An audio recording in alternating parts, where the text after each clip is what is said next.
ನೀವು Darshan sir cinema ಮಾಡ್ತೀರಾ, ಇನ್ನೊಂದು ಸಿನಿಮಾಗೂ ಕೂಡ ಮಾತುಕತೆ ನಡೆಯುತ್ತೆ. ಬಟ್ ನೀವು ಆ ಒಂದು ಸಂದರ್ಭದಲ್ಲಿ ದರ್ಶನ್ ಅವ್ರನ್ನ ಕಂಡಂತೆ ಹೇಗೆ ಸರ್? ಸರ್ ಆತ ನಾನು ಕಂಡಂತೆ ನನ್ನ ಜೊತೆಲಿ ಇರೋವರೆಗೂ, ನಾನು ಅವರು ಸ್ನೇಹಿತರಾಗಿರೋವರೆಗೂ ಒಳ್ಳೆ ವ್ಯಕ್ತಿನೇ ಸರ್. ಆತ ಏನಂದ್ರೆ ಅದೇನೋ ಹೇಳ್ತಾರಲ್ಲ, 6 ಗಂಟೆ ಮೇಲೆ ಬ್ಯಾಡ್ ಮ್ಯಾನು, 6 ಗಂಟೆಗೂ ಮುಂಚೆ ಗುಡ್ ಮ್ಯಾನ್ ಅಂತ. ಹಂಗೆ ಅವ್ರವ್ರ ಹವ್ಯಾಸ, ಅವ್ರವ್ರ ಚಟಗಳು ಅವ್ರನ್ನ ಹಾಳು ಮಾಡುತ್ತೋ ಅಷ್ಟೇ. ಯಾವತ್ತೂ ಅಷ್ಟೇ ನಮ್ಮ ಚಟ ಹಚ್ಚೋವರೆಗೂ ಇರಬಾರ್ದು. ಚಟ ಹಚ್ಚೋವರೆಗೂ ತಲೆ ಹಿಡ್ಕೊಳ್ಳಿ, ನಮ್ಮ ಚಟ ಹಚ್ಚೋವರೆಗೂ ಆಗಬಾರ್ದು ಸರ್. ಯಾವುದೇ ಒಂದು ಇದ್ರೂ ಅಷ್ಟೇ ಅದೊಂದು ಸಮಯ ಸಂದರ್ಭ ಮತ್ತು ಅದೊಂದು ಸೀಮಿತವಾಗಿ ಇಟ್ಕೋಬೇಕಾಗ್ತದೆ. ಯಾವುದೇ ಆದರೂ ಅತಿಯಾದರೂ ಅಮೃತ ವಿಷ ಆಗ್ತದೆ.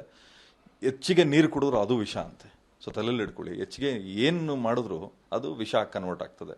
ಯಾವತ್ತೂ ಅಷ್ಟೇ ನಮ್ಮ ನಮ್ಮ ದುರಾಂಕಾರ. ಇವಾಗ ನಮ್ಮ ಮನೇಲಿ ನೀವು ನಂಬ್ತಿರಲ್ಲ, ಮೊನ್ನೆನೋ ಕಾರಲ್ಲಿ ಏನೋ ಮಾತಾಡ್ತಾ ನಮ್ಮ ತಾಯಿ ಹಂಗೆ ಬೈದ್ರು, ಇವೆಲ್ಲ ಬೇಡಪ್ಪ ನಿನಗೆ, ಆಯ್ತು ಆತನಿಗೇನೋ ಸಮಸ್ಯೆ ಆಗಿದೆ, ಬಟ್ ನೀನು ಹಿಂಗೆಲ್ಲ ಮಾತಾಡಬಾರ್ದು.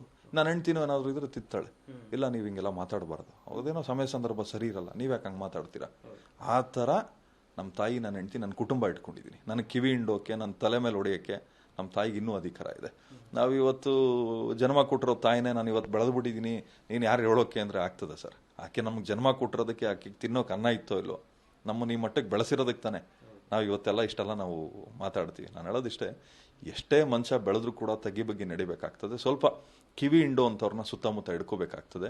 ಆಮೇಲೆ ಈ ವ್ಯಕ್ತಿ ನಾನು ನೋಡ್ದಂಗೆ ಒಳ್ಳೆ ಮನುಷ್ಯನೇ ಸರ್, ಯಾವತ್ತು ನನಗಂತೂ ಅನ್ಯಾಯ ಮಾಡಿಲ್ಲ. ಬಟ್ ಅದೇನಾಯ್ತೋ ಗೊತ್ತಿಲ್ಲ, ಆ ಮೈಸೂರು ಕೇಸ್ ಆದಾಗಿಂದ ಆತನ ನಡವಳಿಕೆನೂ ಬದಲಾಯಿತು, ಆತನ ಸವಾಸನೂ ಬದಲಾಯಿತು. ನಾನು ಹಂಗಾಗಿ ಯಾವಾಗ ಲಾಸ್ಟ್ ಟೈಮು ಅದೊಂದು ಚಿತ್ರದ ಬಗ್ಗೆ ಸರ್, ಇವತ್ತಿಗೂ ನಾನು ಹೇಳ್ತೀನಿ, ಅದು ನನ್ನ ದುಡ್ಡಲ್ಲೇ ಮಾಡಿರೋದು. ಟೈಟ್ಲ್ ಆತನೇ ಕೊಟ್ಟಿರ್ಬೋದು, ನನ್ನ ಇದರಲ್ಲಿ ಬ್ಯಾನರಲ್ಲಿ ರಿಜಿಸ್ಟರ್ ಆಗಿರುವಂಥದ್ದು. ಅದಕ್ಕೊಂದು ಫೀಸ್ ಅಂತ ಕಟ್ಟಿರ್ತೀವಲ್ಲ, ಯಾರು ದುಡ್ಡು ಅದು? ಒಂದು ಭಿಕ್ಷಕನಿಗೆ ₹1 ಹಾಕಬೇಕಾದ್ರು, ಇವತ್ತು ಯೋಚನೆ ಮಾಡಬೇಕಾದ್ರೆ 1000 ರೂಪಾಯಿ ಕಟ್ಟಬೇಕಾದ್ರೆ ನಾನು ಕಷ್ಟಪಟ್ಟಿರೋದಲ್ವಾ.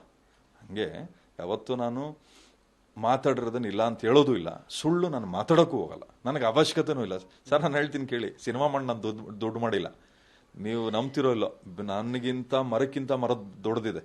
ಇವತ್ತಿಗೂ ದಿನ ಬೆಳಗಾದ್ರೆ ಕಷ್ಟಪಟ್ಟೆ ಬದುಕ್ತೀನಿ ಸರ್. ಯಾರೋ ನನಗೇನೋ ಬಾಡಿಗೆ ಬಂದ್ಬಿಡ್ತದೆ, ದುಡ್ಡು ಬರ್ತಾ ಇದೆ, ಇನ್ನೊಂದು ಸರ್ ಸಿನಿಮಾ ಮಾಡೋ ದುಡ್ಡಲ್ಲಿ ನಾನು ಮಾಡೋ ವ್ಯಾಪಾರ ಮಾಡಿಬಿಟ್ರೆ ಡಬಲ್ ದುಡ್ಡು ದುಡಿತೀನಿ. ಡಬಲ್ ದುಡ್ಡು ಇಲ್ಲಿ ಸುತ್ತಮುತ್ತ ಪ್ರಾಪರ್ಟಿಗಳಿದ್ದಾವೆ ಸರ್. ನಾನೇನು ಆ ಸಿನಿಮಾಲಿ ಚಿಕ್ಕದಾಗಿ ಏನು ಲಾಭ ಬಂತು, ಆ ಚಿಕ್ಕದಾಗಿ ಬಂದಿರೋ ಲಾಭ ನಾನು ರಿಯಲ್ ಎಸ್ಟೇಟ್ ಮೇಲೆ ಹಾಕಿರೋದು ಇವತ್ತು 3 times 4 times ಜಾಸ್ತಿ ಆಗಿದೆ.